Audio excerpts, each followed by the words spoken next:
Welcome to Science Excel, where our motto is to enhance the learning curve.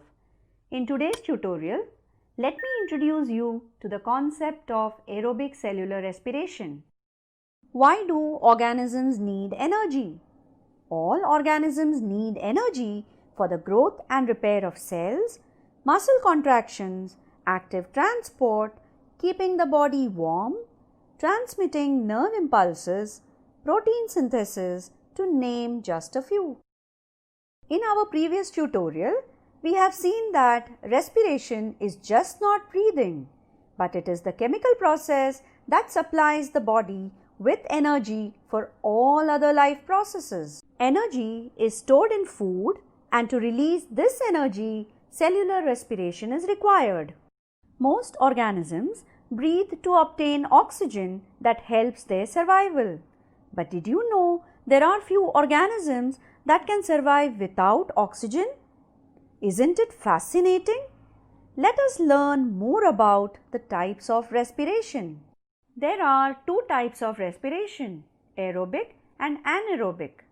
If the respiration takes place in the presence of oxygen, it is called aerobic respiration, while if it takes place in the absence of oxygen, it is called anaerobic respiration. Let's start by looking at aerobic respiration. Aerobic respiration releases energy in cells by breaking down food in the presence of oxygen. It is represented by this simplified equation.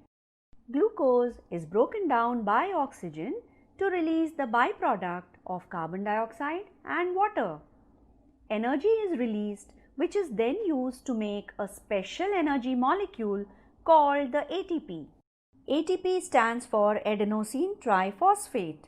This energy is stored in the bonds by which the three phosphate groups are attached to each other.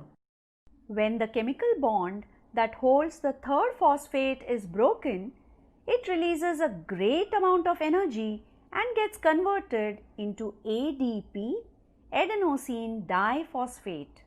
As per the need of the cells, energy is derived by breaking the phosphate bond of ATP. Hence, it is called as the energy currency of the cell. So, how is this molecule ATP produced? One way this can be done efficiently is by aerobic cellular respiration. So, let's dive deep into the world of aerobic respiration. The whole process of aerobic cellular respiration takes place in three steps: glycolysis, Krebs cycle, and electron transport system. The first step is glycolysis, which occurs in the cytoplasm of the cell. It is the lysis or splitting up of the sugar molecule. In this step, no oxygen is needed. So, this is common to both aerobic and anaerobic respiration. During glycolysis, one molecule of glucose, which is a 6-carbon compound, is broken down into two molecules of pyruvic acid or pyruvate, which is a 3-carbon compound. Along with this, two molecules of NADH and two ATP molecules of energy are produced. So, what is this NADH? Well, NADH is a coenzyme and has the ability to transfer electrons, which is useful in making more ATP in the later step of cellular respiration. Now, what happens to the pyruvate? This pyruvate moves into the mitochondria, where it is converted into acetyl coenzyme A. During this conversion process, more NADH is produced and carbon dioxide is released.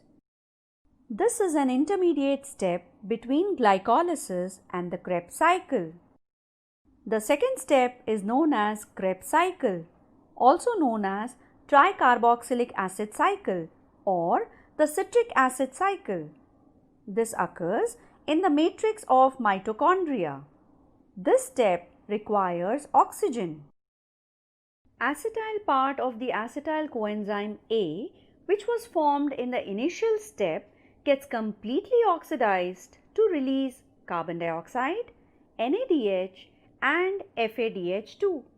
In addition to this, 2 molecules of ATP are produced. FADH2 is again a coenzyme which will be useful to produce even more ATP in the later steps of cellular respiration. The third step is the electron transport system, also called the electron transport chain. It takes place in the inner membrane of mitochondria. It is a chain of reactions in which the NADH and the FADH2 produced in the previous steps give up electrons to the chain. Energy is released and captured as the electrons move from a higher energy to a lower energy state using a series of proteins embedded in the membranes of the mitochondria. Later, this energy will be used for the production of ATP. Oxygen is used as a terminal electron acceptor. It then combines with the hydrogen ions to produce water. Here, 3 ATP molecules of energy are formed from each NADH and 2 ATP molecules of energy are formed from each FADH2 molecule. This step produces the most ATP, that is 34 molecules. So when we add the energy produced in all these 3 steps together, we get net amount of energy as 38 ATP molecules. We encourage you to explore the summary created as a brain-friendly mind map which provides a quick insight into what we have learned.